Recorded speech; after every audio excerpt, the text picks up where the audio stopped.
baddies. Okay, girls. And by girls, I mean you're two girls. Holy shit, I am loodling. Loodling. Are you drinking a Fresca? No, so I am drinking a sparkling water. Here's how I want to start the episode. Welcome to church. Oh, welcome to church. Do you say that at their front door? Like you bring church to them? Or is that like you're at a church? So mostly I'm just saying like welcome to church because I'm dressed like a missionary. I had them come to my house last week, but I couldn't open the door because the dogs were going crazy. And so then I just cracked a window open and I was like, "Hi, I know your work." I love your work. That whole Joseph Smith thing was awesome. They were really sweet. So, Welcome to Cousin Closet. church edition. CCC, Cousin Closet Church. Triple C. Today, I'm not just Maddy. I'm Sister Thompson. Wait, can we be Sister Thompson and Sister Eastburn for this? Yes.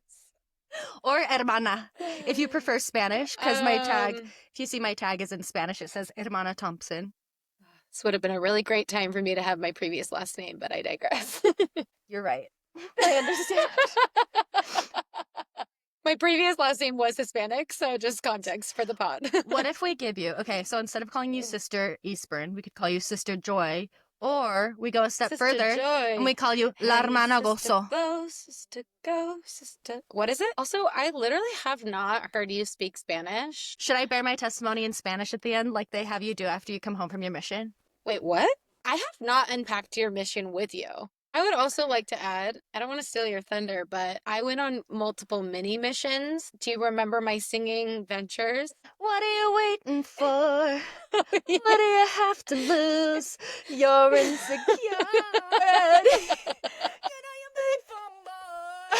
So don't be afraid to lose. And walk on the water too. Did I tell you that when I sold my CRV, I accidentally left that CD in the CD player?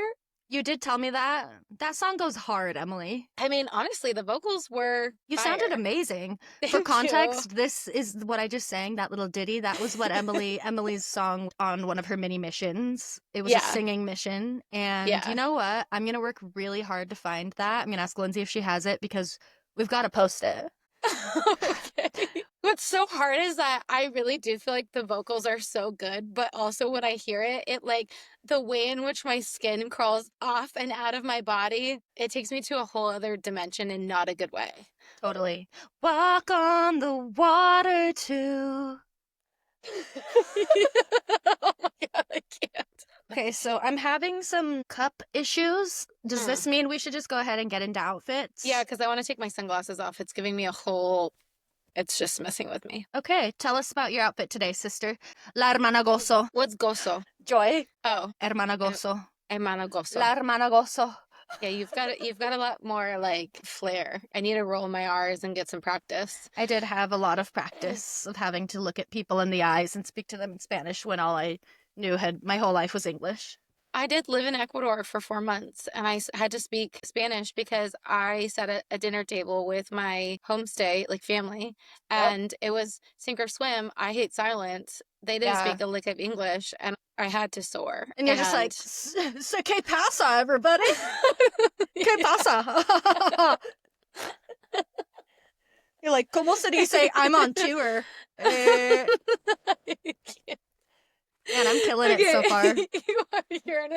You're helping me because I was in a sour mood, okay? And this is why we have each other. And this is why I am technically on day 10 of bleeding, but I should be in my follicular phase. So I'm going to go ahead and take the best of both of those. Yeah. Whereas I just turned hard left into my luteal. My dog saw a ghost, I swear to God, in my room last night. Didn't want to sleep in my room, so I slept on the couch. And I'm telling you, I think it was just my dad, and next time, just say, hey, Uncle Brett, and see what happens. Hey, Uncle Brett, can you go next door? Because I literally sleep is like... Sleep is like water to me. Like I cannot. I need it. I mean, and it's not like an 8 hours. It's like a 10-hour situation, and I think I got 4. So that's not good, Emily. I am hanging on by a thread, but I digress. The word this week was duality. Tell us what you've done.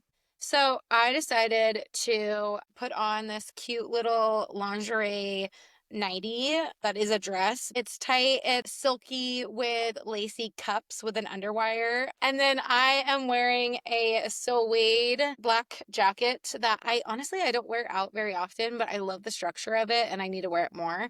And then I tucked it into my Topshop bubblegum pink trousers. Love. To give it a little duality of like soft baby doll, like pink, and then with the black kind of balancing it out. I decided to pair it with my black leather Nike Cortezes to give it, again, a little bit of softness and duality. I paired with my pearl earrings that I wore on my wedding day. And that's duality right there. That is duality there. I just got these sunglasses from Target and I'm obsessed with them and will wear them. A chunky aviator. I think an aviator is like the best. It's the best on for my you. Face. I don't think everyone can pull off an aviator, but I think but you can.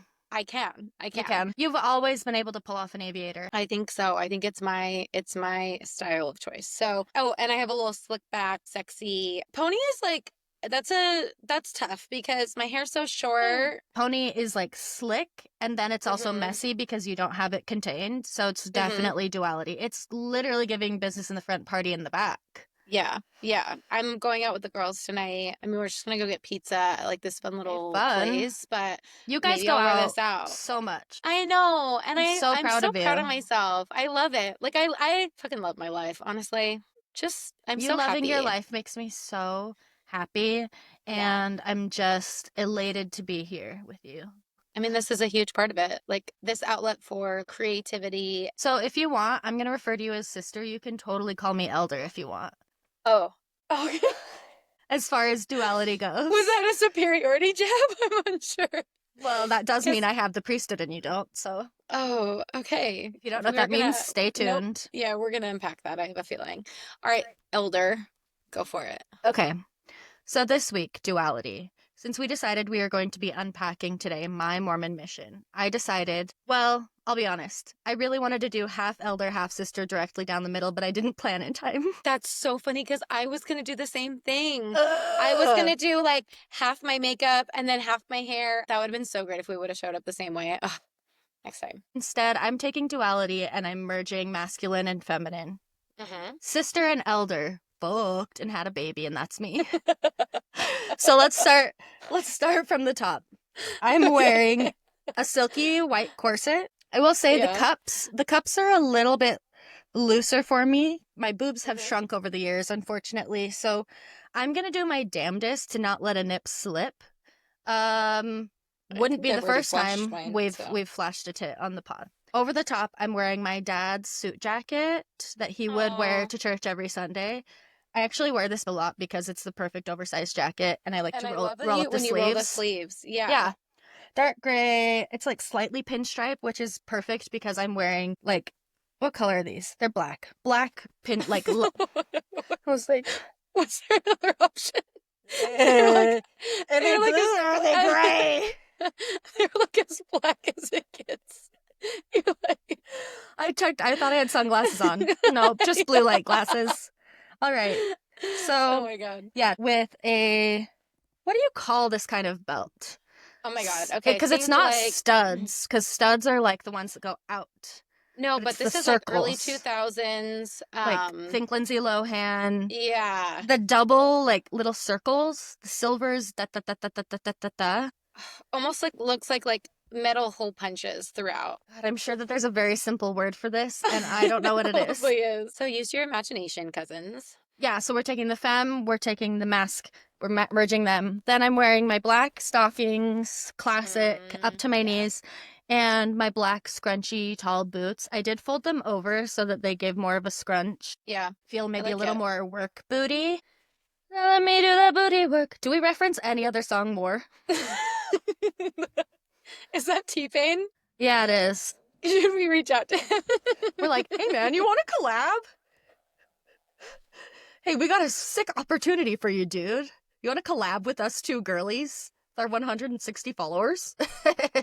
So then on top, I am wearing a silver choker. It kind of looks like a watch band, which I wanted specifically to wear because I wore a watch for my entire mission and I had a tan line from my watch. Is there like a reason like that you had to wear a watch? Would it be like you like stop the clock and be like, hey, you've got 3 minutes to preach the word of Jesus Christ? Like, Yeah. why always have? Well, this is the thing, is So you were like putting in reps on that. you've got somewhere to be, something to do every single minute of every single hour of every single day for your entire mission. So having a watch is incredibly important because you also just have a little brick phone. Here's something else I'll say. I am going to be talking about my mission, which I left on 10 years ago.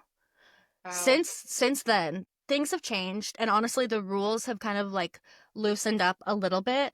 Oh, okay. I don't understand the current rules, and I did not investigate the current rules because I'm here to talk about my mission. Your mission. So I will give some like stats and things because I do think that makes it interesting. But in regard to my experience, this will be what a mission for me was like from the years 2016 to 2017. To finish my outfit, slick on top like an elder, bobbly on the back. Like a sister? Like a sister. She got that bobble back, bobble, bobble, bobble back. Check that booty out. It's a bobble. Got the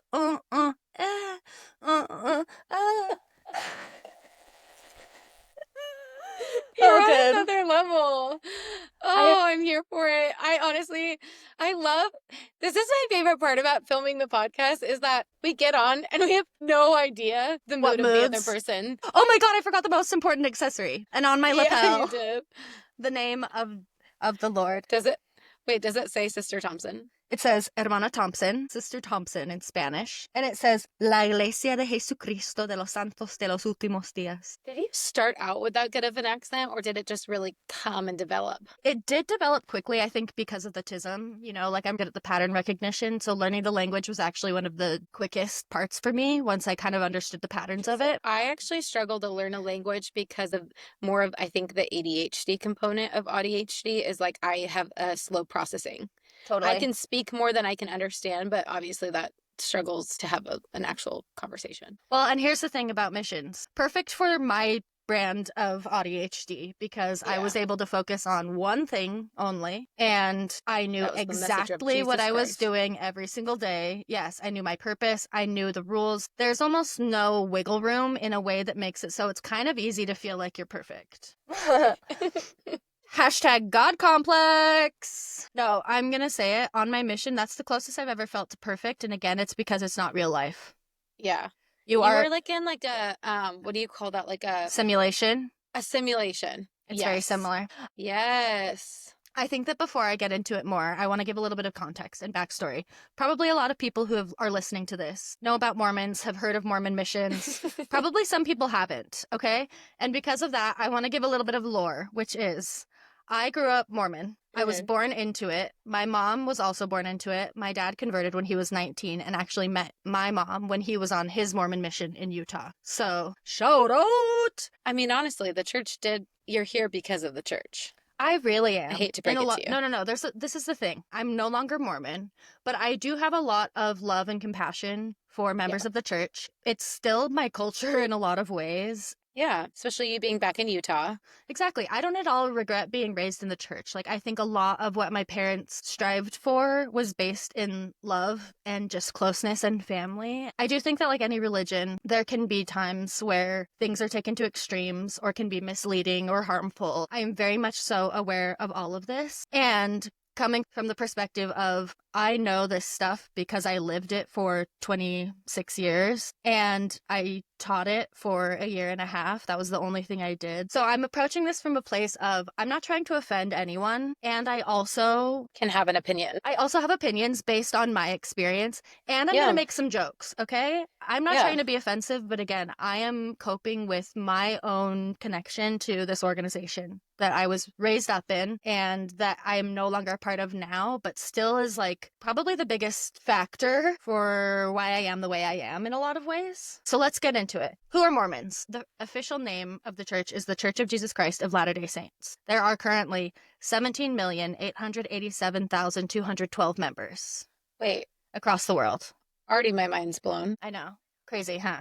That doesn't mean all of those people are actively going to church every week. It means that's how many people have been baptized and like have their records as a part of the church being a member. Do you say that the U.S. has like the largest population or like the biggest hub of Mormons? I'm not actually sure because I know in like South America, there's actually a huge presence. Let me just see. I'm just looking. Yeah. So the United States is the first with 6.9 plus million. Okay. It's going to make a sex joke, but 6.9. Totally. 69. Yeah, it goes the United States, Mexico, Brazil, Philippines, Peru, as far as the most members in the world. Interesting. For years, the church marketed itself as Mormons because of the primary text, which is the Book of Mormon. I'll get into that in a second. Recently, though, within the past, 5 years, the church has specifically asked people to stop calling them Mormons, to refocus it on being members of the Church of Jesus Christ of Latter-day Saints. Too long for this, so I'm going to go ahead and say Mormons because that's what I was raised as. Is that trying to like step away from old philosophy? Maybe. I know that Mormonism has shifted. I mean, polygamy was once involved, and like that's maybe not modern Mormonism. The fact that there's marketing and like rebranding involved, and like the fact that it's literally deemed an organization is actually, I mean, it makes sense. Have you ever heard it called like Affirm? Not like publicly, but I do know that the church has its own law firm. Yeah. Yeah, like specifically there are employees of the church of all different kinds across all different spectrums like you would have with another organization. However, only those who are like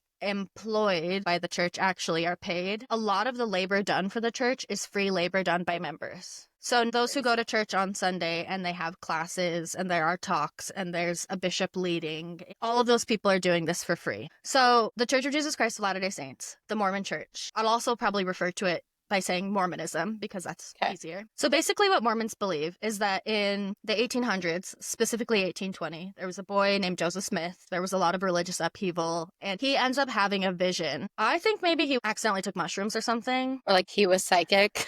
Yeah, people who believe in the church believe that he saw a vision of God and Jesus Christ. And they were basically like, hey man, none of these churches are right. You need to not start your own. You need to bring back the original true church of Jesus Christ that basically went away when he was killed. He held the authority, which is called the priesthood, basically like God's power. He held God's power. And when he was crucified and all of his apostles died, that power went away. And this period of time where there was like none of God's true power, they call the apostasy. So apparently from the time of the crucifixion to 1820, this was a time where none of the religions or spiritual movements were being backed by the actual power of God. And Joseph needed to be given that power by someone, Jesus or John the Baptist, in a vision coming to him to transfer that power to him so that he could then transfer it out and basically reestablish the one true church on the earth. A lot of pressure.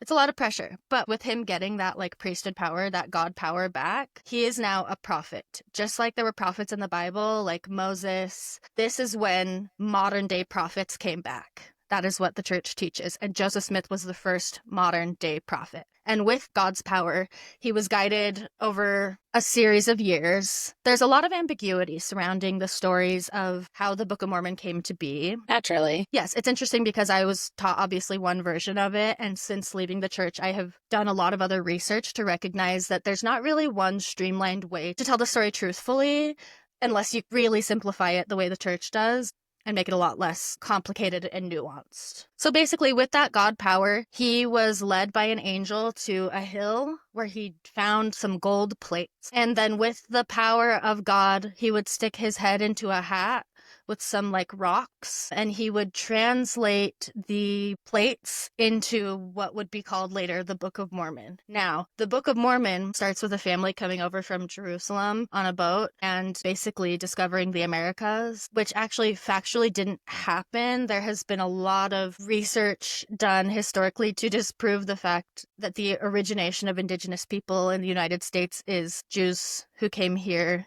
to establish this as like the new place where Jesus they is have gonna like come. their own version of like Columbus Day. So that's a really interesting point. I'm also gonna say right now, I'm gonna throw in my personality here. Mm-hmm. If you want to hear something factual, I recommend the Girls Camp podcast. My friend Haley is the host. She's done it for a few years now. It's about deconstructing religion, post-Mormonism. She gets into a lot of the doctrine and the lore, and she does incredible deep dives. So if your interest is sparked here, I would recommend that podcast for deep dives. And I'm just going to say now, don't come at me for facts, okay? Because I'm sharing my experience and my perspective, and I'm not trying to argue with anyone about anything. I will if I have to. Well, maybe I won't. The Book of Mormon is what came from these plates that he translated. Now, I do want to add in that Joseph Smith practiced folk magic and was very much so witchy, and also involved in Freemasonry, and also very well read as far as other religions, other literature. It's so interesting that mutually for both Christianity and then now I'm learning with Mormonism that like witchiness has been removed and so deeply shamed and hidden in both religions. Like, so fascinating. Whenever I talk to you, I always think it's so funny that you're like, differentiate Christianity and Mormonism, I because know. Mormonism is That a sect of Christianity. But that was literally not what I was taught. Like, it was, oh yeah, no. You were wrong and going to hell. Yeah, and So and you sorry were about wrong it. and gonna come around one day. Apparently I didn't have a lot of faith. Yeah, no, you didn't. Ours was always just like, and when those Eastburns get baptized, we're gonna have a good old time. So basically that's where Mormons comes from, is this book, the Book of Mormon. They believe that that is the word of God primarily, and also the Bible. But like primarily Book of Mormon is where you want to start. So let's talk about missions. What is a mission? It's basically volunteering for full-time proselytizing for the religion. And when I mean full-time, I mean you leave your home, you leave your family, you leave your friends, your life, your job, your everything. You become a missionary. That is your only job and duty for the entirety of your mission. Part of that is the men are called elders, the women are called sisters. For men, it is a duty to serve if you are a worthy priesthood holder, meaning that same like God power that Joseph was given has been like passed down from man to man to man to man to man to man to man to you somehow. I think that actually they used to, I don't know if they still do, but men, when they received the priesthood, would also get something that was like showing them all of the different people who got the priesthood from who back to Joseph Smith. For sisters, it is emphasized as a secondary to your domestic duties. Now, I will say in the past, probably 10 to 15 years, it's become a lot less publicly described as like secondary for women to their domestic duties. I think to not reinforce out loud the patriarchal beliefs. You wear a name tag every single day that says your name. So either elder or sister, whatever. Mine says Hermana because that's sister in Spanish, and I went Spanish speaking. And then your last name, and it says the name of the church on there. So you have to wear this all the time, anytime you're in public, for the entirety of your mission. You can go anywhere in the world, basically. So in 1830, men started to go. There was no set age, and there was no set length. In 1898, the first woman was allowed to go. And in 1911, the youngest ever missionary recorded went. It was a woman, Lavera Wilcox. She went when she was 15 years old. A lot of the times in these earlier days, this would be like married men leaving their families to go do this. Sometimes it was young adults, whatever. In the 60s, it was decided that men would go when they were 19 and women would go when they were 21. It was solidified in 1971 that men would go for 24 months and women would go for 18 months. Now, the prophet during this period of time, Spencer W. Kimball, he came out with a statement to the world basically being like, it is a duty and obligation for every worthy man to go on a mission. And still, this is a secondary option for women, but they should prioritize their domestic duties first, meaning becoming a wife and mother. It confuses me that women would be asked to go later because I would think that that would infringe on getting married. Well, it's because they want you to get married before. If you're not married by 21, then you go on a mission. Okay. So at my mom's age, when she was 21, it was like, oh, well, you didn't get married yet, so you go on a mission. And she went on one? And she went on one to Pennsylvania. That's right. Okay. So everything stayed the same until 2012 when the age for men was lowered to 18. So fresh out of high school, you go. And the cap for that is at 25 years old. They cannot go after the age of 25. For women, the age was lowered to 19 years old, and there's no cap for how old they can be. And they could serve multiple missions if they wanted to. I really want to be in the room of the elders that actually made these decisions and how that conversation actually comes and someone's like, no. All the men, all the old white men. I think that we actually need to, and you're like, again, there's no logic in these decisions. I digress. Last year, it was announced finally that women can also go at age 18. So as of right now, both men and women can go on a mission at age 18, fresh out of high school. Men, they cannot go past the age of 25. Women, again, they can go from 18 to any age. They could be 45 if they wanted to. They could be on their third mission if they wanted to, which is interesting. And you think, oh, would people want to do that? Perhaps. However, though this is a voluntary service, you do pay to go. So you pay for the entirety of your mission. It's roughly around $400 a month. So for elders in their 24-month mission, this can be like $9,600 that you're paying to go voluntarily proselytize for the church and to try to bring more people in to get baptized into the church so they have more members.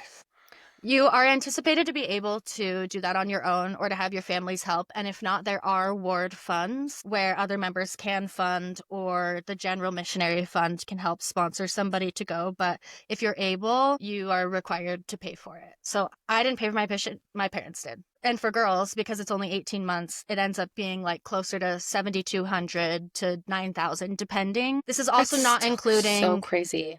All of the things that you get to prepare for your mission. So if you're going somewhere where it's going to be winter, you have to get thermals, a coat, you have to get multiple suits. There are a bunch of different things. You're also like, you're not making money.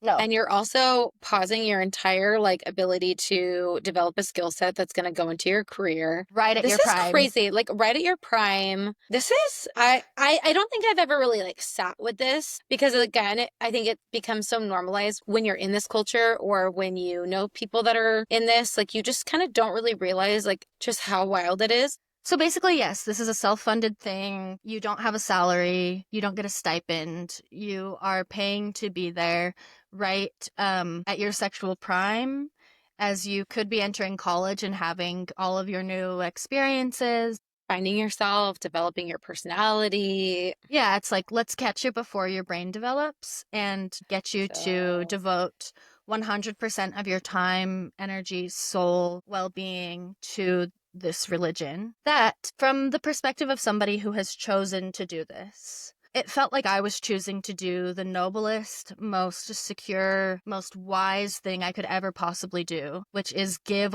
100% of my time to the Lord and then receive the blessings in return. It's like a duty to bring people to the truth because, again, in Mormonism, they believe this is the one true church that eventually everyone will convert to, and that when Jesus comes again, that will be the expectation, that you either accept the truth or you don't. So, as of this year, there are over 78,000 missionaries currently in the world. I don't think that that's including senior missionaries who are couples who have retired and decide to volunteer to go on a mission together, or service missionaries who are not able to serve a full-time mission, but they will be missionaries in their hometown where they have like a morning to evening schedule as a missionary, whether that's working at a distribution center or working in an office, whatever it may be. As of this year, there will be 506 missions in the world. And there can be dozens of missions within one place, depending on how many members there are. So 506 missions is mission, but not missionaries. Like there's multiple missionaries tied to each mission. Yes, absolutely. Okay. So there's like hundreds of missionaries per mission, basically. As of 2023, there were 10 missions in Utah. And within missions, there are areas. So every mission is divided into a chunk of space that missionaries will cover. And you kind of get shuffled around. So within Utah, you could be in one mission, but be in an area that is, a mile wide, if that, and the next mile over is a different area. So if you're like in Utah or Idaho or Wyoming where it's quite dense, you could potentially cover a very small amount of land geographically. Yes. Or you could be someone who goes to like the East Coast or rural Rome, and you have this entire area to cover. Every mission is run by a mission president in order to be called, which is basically the higher ups in the church, the prophet. There is a current prophet named Dallin H. Oaks. He just recently became the prophet because the other one died. Yeah, I think I heard that. And like Jesus, he has 12 apostles. So these guys, the higher ups, they decide who the mission presidents are going to be. And I'm going to be honest, usually the requirements are wealth, because you have to be able to leave for 3 years and see over a mission. And you don't always need like status in the church, but it doesn't harm you. And these people can be from anywhere. A lot of the times they are wealthy white members who go across the world to watch over these missionaries, basically be like their mommy and daddy. Your wife goes with you if you're a mission president. And if you have young kids, they go too. So basically, when you decide that you want to go on a mission, you have to interview with your bishop. The bishop is like the leader of the congregation that you're in. So they basically have to determine. So your dad interviewed tons of missionaries. I was going to say your dad was a bishop and he interviewed. Yeah. I didn't know that was part of his role. Yeah, you have to interview the missionaries to make sure they are worthy. So basically, the worthiness comes from one, believing that the church is true, believing that Joseph Smith was a prophet, that the Book of Mormon is true, that the current prophet is the true prophet, that like this is the true church. That's just the beliefs part, right? You can't be drinking alcohol or doing drugs. These are generally like sleeping around or no. You have to be able. You have to follow all of the rules of the church, which requires you to not drink, not do drugs, not smoke cigarettes. You also have to be physically pure. You have to be chaste, which means if you have had any sexual interactions before you decide to go on a mission, you have to confess them to your bishop. So you have to be like, hi, bishop, I want to go on a mission, but last year I was making out with my boyfriend and he put 2 fingers in my vagina for 20 seconds and I want to repent so that I can be worthy to serve a mission. And depending on the bishop, I've heard from your friends, some bishops are creepier and require a little bit more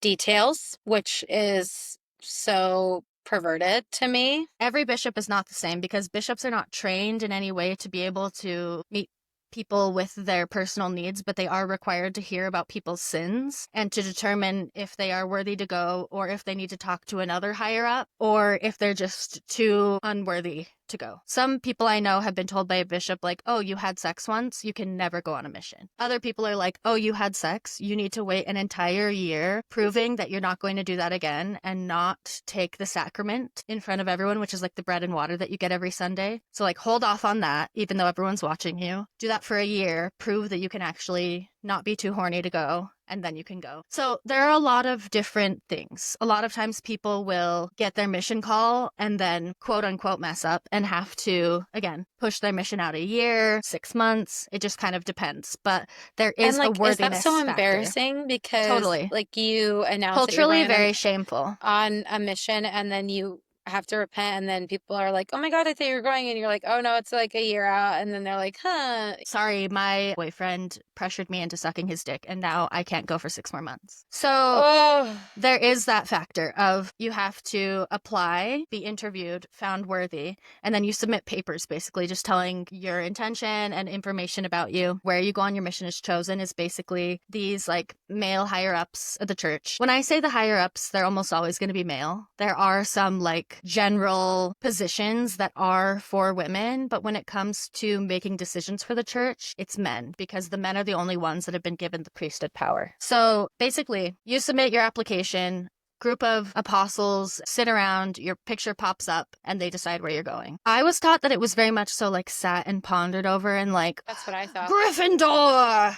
Like more of like an intuitive decision. And maybe it is. It could be different person to person, but ultimately they have a list of where they need missionaries and kind of like what kinds of missionaries they can have in different places. You know, some people aren't going to be able to go abroad because of health reasons. Some people already grew up speaking a different language, so they'll get called to the place that their family is from. Really does just depend on who is picking that day. Figuring out where you're going is like a huge deal. There's like a big reveal. You have all your friends over, you have all your family over. Everyone stands there while you open the big fat chunky white envelope and you read like, Sister Thompson, you are hereby called to serve as a missionary for the Church of Jesus Christ of Latter-day Saints. You are assigned to labor in the blank mission. It's like doctors getting their residency assignment. Totally like getting placed. Like that's what I like. That's totally what it is. Yeah. That's so interesting. It's so true. So for me, when I got called, I was called to Neuquén, Argentina, which is the mission at the southernmost tip of Argentina. So we're talking frigid. We're talking the bottom of Patagonia and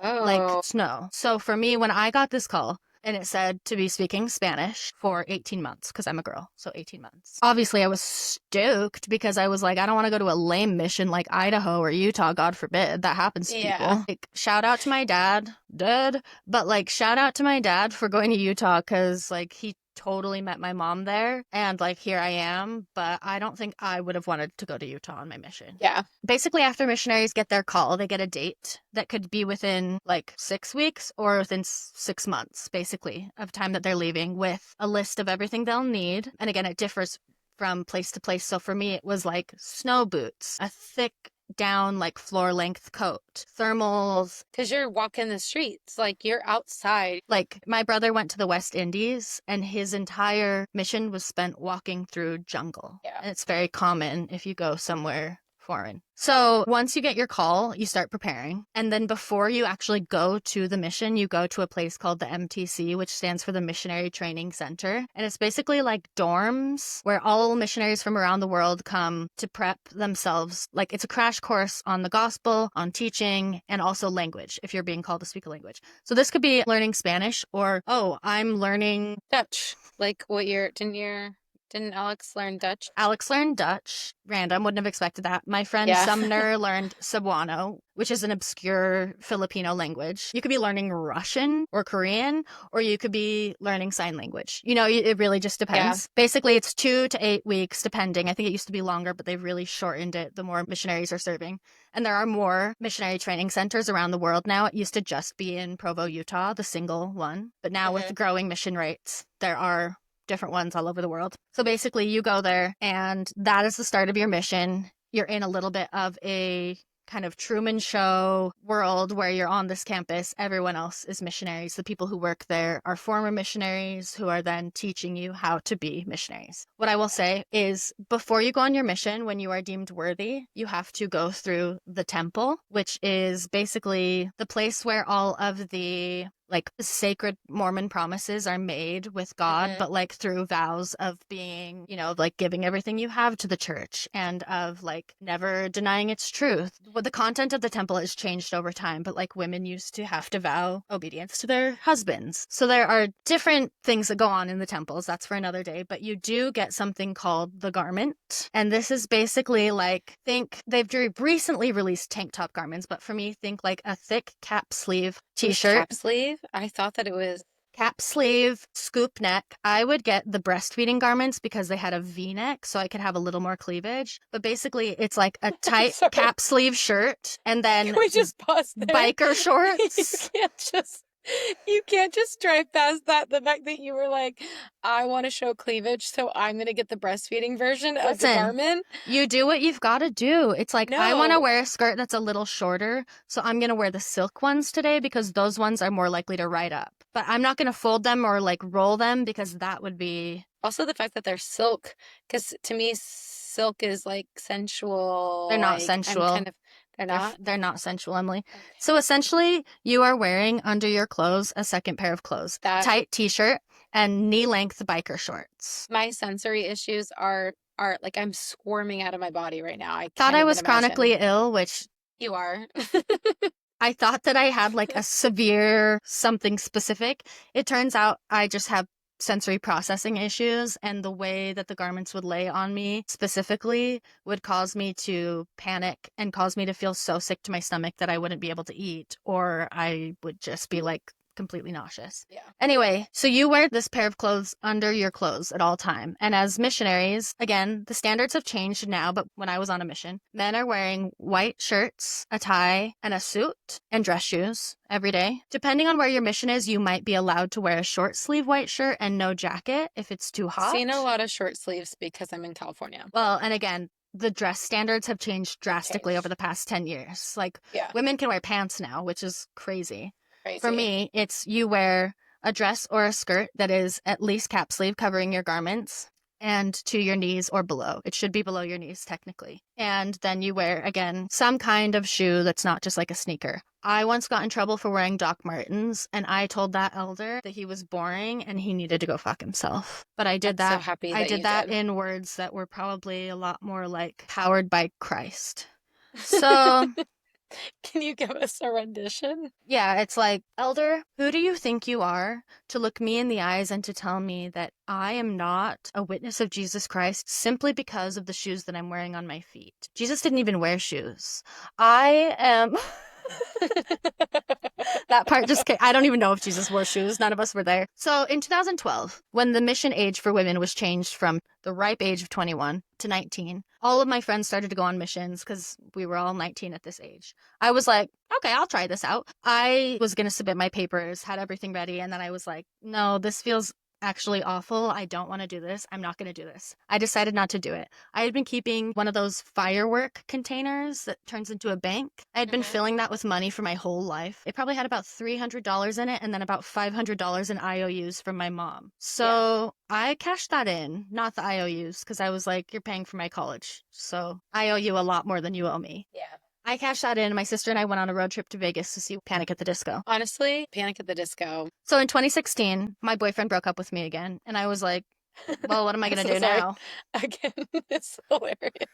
Totally. Yeah, we had broken up and got back together, and then he broke up with me again. I was like, oh, he broke up with me? Maybe I should just go on a mission. I'm like, yeah, it sounds awesome. I'll do that. I'm going to do that. This will be the perfect thing to fill my time. I get called to Argentina, right? I really didn't want to go to Texas. Texas, I was just like, there's this girl I went to college with who was so fucking annoying about Texas. So, like, I hate everyone from Texas now. And I never want to go there, which, again, is funny because then I ended up dating someone from Texas for 3.5 years. So, in Provo, Utah, my family drops me off at the MTC, June 1st, 2016. When you get there, you get a companion. So another part of being a missionary is you have another person of the same gender with you 24/7. You sleep in the same room, you plan together, you go places together. The only time you are not together is when you are in the bathroom, essentially. So you spend 24/7 with another stranger. You are extremely discouraged from interacting with the opposite sex. And I would like to read an example of that. When you become a missionary, you're given a small white book, and it's basically just like a rule book of everything you can and can't do, should and should not do. I found mine yesterday, and I just wanted to read a little excerpt so you can kind of see the way things are talked about. This is in the section about missionary conduct and in the section called opposite sex. Never be alone with, flirt with, or associate in any other inappropriate ways with anyone of the opposite sex. Do not telephone, write, email, or accept calls or letters from anyone of the opposite sex living within the near mission boundaries. The only exceptions are for communications between sister missionaries and their mission leaders, mission-related telephone calls, and letters of support and encouragement to converts. Converts are people who you have brought to the church to be baptized. Report immediately to your mission president any situation that might cause you or your companion to violate the standard. You and your companion should not visit or accept rides from individuals of the opposite sex unless another responsible adult of your own sex is also present. Always obey this rule, even if the situation seems harmless. Teaching families and involve members in every teaching appointment, if at all possible. Do not counsel members or non-members of personal problems. Refer members who need counseling or professional assistance to their bishop. If you feel a non-member needs such assistance, talk with your mission president. Do not counsel missionaries of the opposite sex, even if you are serving in a leadership position. Such talk can lead to inappropriate feelings and relationships. Always refer such cases to your mission president. Okay, two things. This sounds like a medicine commercial of do like not the take legal. it you're allergic to, like the legal jargon. And also, you are so much more stable than I would anticipate having gone through something this traumatic. That is... I'm just scratching the surface, cutie. No, I know. It's like... And I mean, obviously, Christianity has its own fucked up shit, but like, that's... And again, that's pretty mild, but yeah, there is an extreme emphasis to not associate with members of the opposite sex, which is interesting because I went to the MTC and I instantly fell in love with an elder. I remember this. This is so classic me. I would say maybe a week, maybe two into being in the MTC. I was walking down the hall. I lock eyes with an elder. Instantly, I'm like, I'm in love with that person, and I think they're also in love with me back. Time goes on. It's true, though. We both were like, whoa, we're obsessed with each other.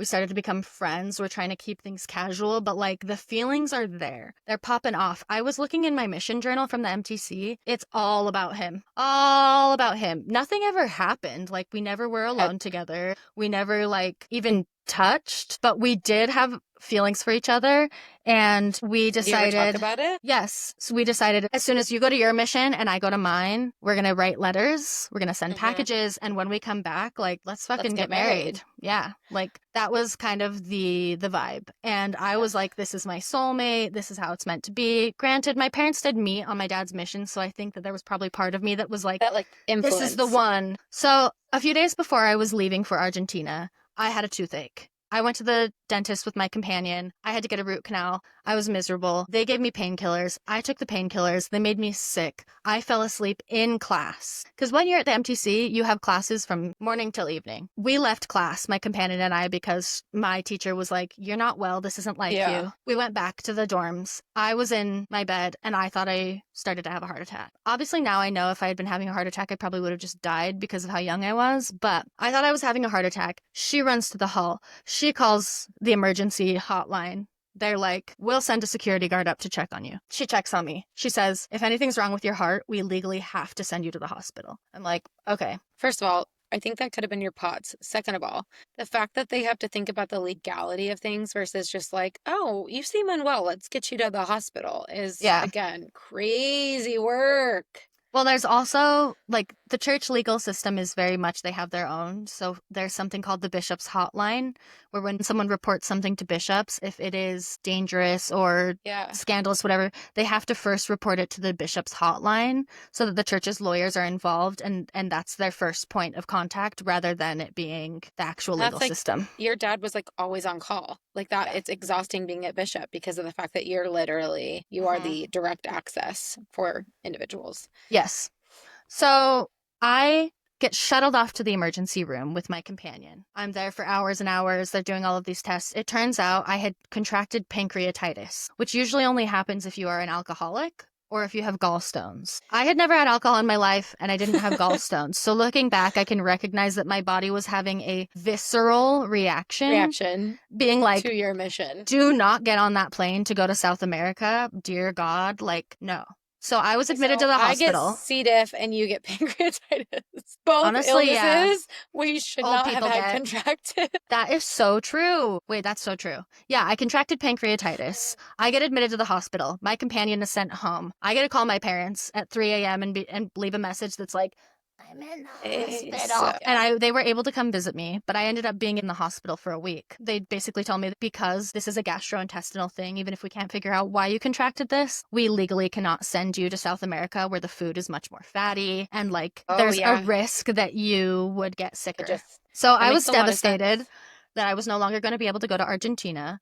They were kind and let my like group of missionaries come visit me and say goodbye. And also one of my best friends, Brooke, she was in the MTC at the same time as me. She was getting ready to go to Italy. So she was also able to come see me. It was actually really nice having a friend in the MTC because though we were studying different languages and in different groups, I could see her and we could just be like, okay, we're still real people. Yeah, we're still. So basically, I spend a week in the hospital.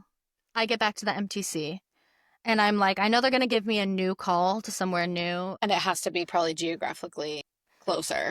So I open my little missionary portal and it just says New Mexico, Albuquerque. And that's how I found out that instead of going to Argentina, I was going to New Mexico and, drumroll, Texas. I was going to say, I'm not going to lie, I, to this day, feel like I heard your experience more in Texas than I did in Albuquerque, and I thought that your mission was actually in El Paso, Texas. It's because I spent 12 of the 17 months of my mission in El Paso. Okay. So my mission started at the top of Santa Fe and went down straight through the middle of New Mexico to the border where El Paso is. I did spend some time in Santa Fe, some time in Albuquerque, but the majority of my time was spent in El Paso, right on the border of Juarez, Mexico.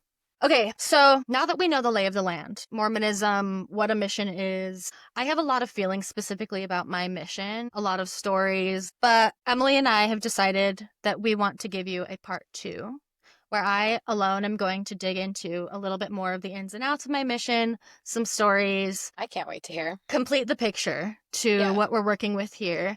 And we will release that next week. I feel like there's just a lot to digest, like at least for me. And honestly, I feel like I have had a lived experience where I've somewhat been parallel to your life of seeing Mormonism. So I can't imagine a listener that's completely new to the concept of Mormonism and just really like sitting back and being like, that was your lived experience. That is fucking crazy. So totally digest. Take it in. We are going to be having a couple of different episodes for the next couple of weeks because there will be some travels. Next week, we will have the follow-up to this episode. The week after that, Emily will take over for us. And then the week after that, we will be back together again. So we're dabbling into the solo eps. Be nice to us.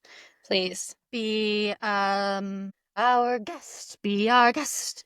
Be our very special guest. Yeah, you're going to have to hype us up because we don't have each other to go off of, you know? Yeah. What I will tease for next time, I'll tell some stories about times where I had to do some really ridiculous things in a day. Other times where the most ridiculous thing that you could possibly think of made me so horny that I felt so guilty while I'm looking into the eyes of a 45-year-old Mormon man who's just trying to feed me spaghetti. Okay? It wasn't him. It was an animate object. Other times where people take you places and you end up outside of your area and you're at a casino. There are other times when, the toilet situation goes awry and then it goes even more awry. There are times when you are translating at 4 a.m. for dentists into Spanish. I don't speak dental Spanish, and I'm also not a dentist. There are a lot of weird-ass situations you get yourself into as a missionary.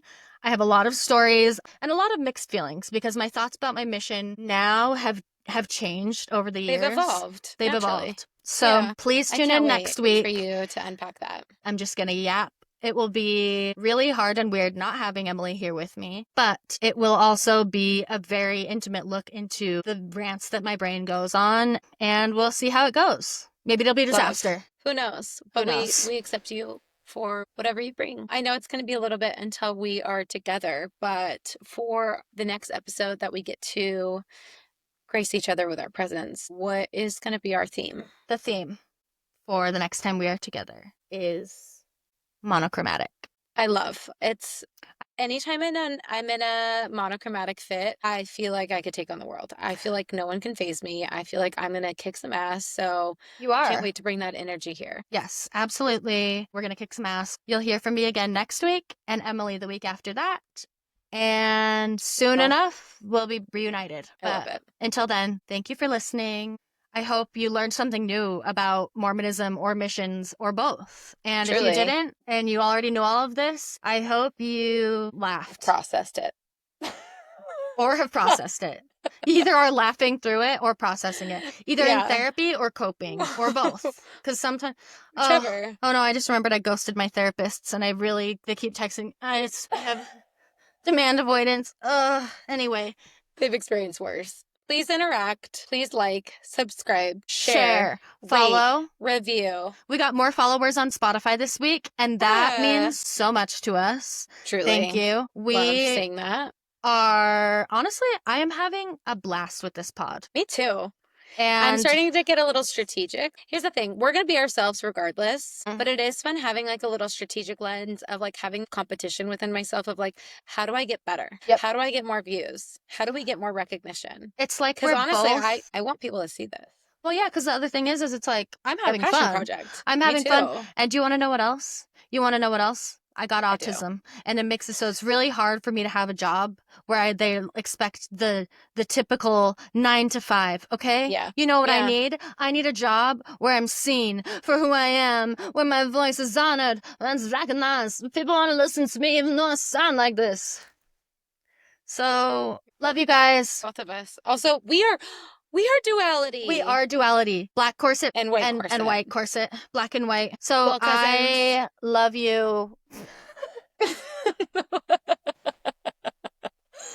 So I love you.